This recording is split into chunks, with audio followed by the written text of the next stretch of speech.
Brought to you by Agilus Diagnostics.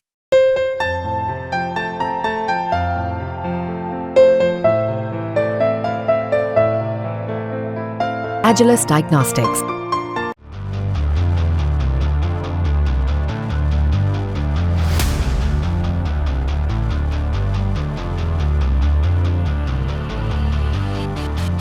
Bharat और Japan के बीच संबंधों को और ज्यादा मजबूत करने और आगे ले जाने के लिए भारत और जापान ने मिलकर एक ऐसी डील तैयार की है जो चीन के लिए मुश्किलों को पैदा कर दे।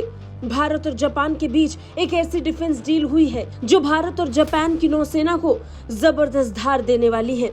इसके तहत भारत जापान से नौसेना के लिए एंटीना खरीदने की योजना बना रहा है। ये भारत का जापान को पहला बड़ा रक्षा निर्यात होगा। इस सौदे की घोषणा दिल्ली में भारत जापान 2+2 मंत्री स्तरीय बैठक के दौरान की जा सकती है। इस एंटीने की मदद से भारतीय नौसेना समुद्र में अपने दुश्मनों का शिकार करेगी।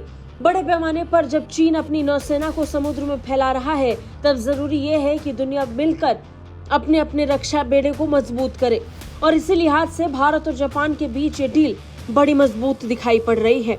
हिंद महासागर में चीन की बढ़ती मौजूदगी से परेशान दुनिया को अब भारत ही जवाब देगा। इस बात को अच्छी तरीके से ये बात दुनिया जानती है। यही कारण है कि अब दुनिया भारत के साथ रक्षा साझेदारी को बढ़ाना चाहता है।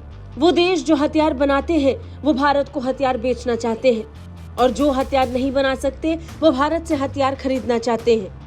इकोनॉमिक टाइम्स की रिपोर्ट की माने तो सितंबर 2022 के बाद से ये दोनों देशों के निवेश और रक्षा मंत्रियों की पहली 2+2 मंत्री स्तरीय बैठक होने वाली है और ऐसी डील का होना निश्चित तौर पर भारत और जापान की रक्षा साझेदारी को और मजबूती देने वाला भी।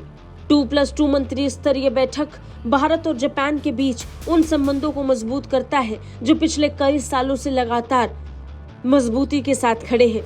एंटीना के उपयोग से संयुक्त रक्षा अभ्यास के दौरान दोनों देशों की नौसेना में बेहतर तालमेल बनेगा। उनके बीच संदेशों का आदान प्रदान बहुत आसानी से किया जा सकता है।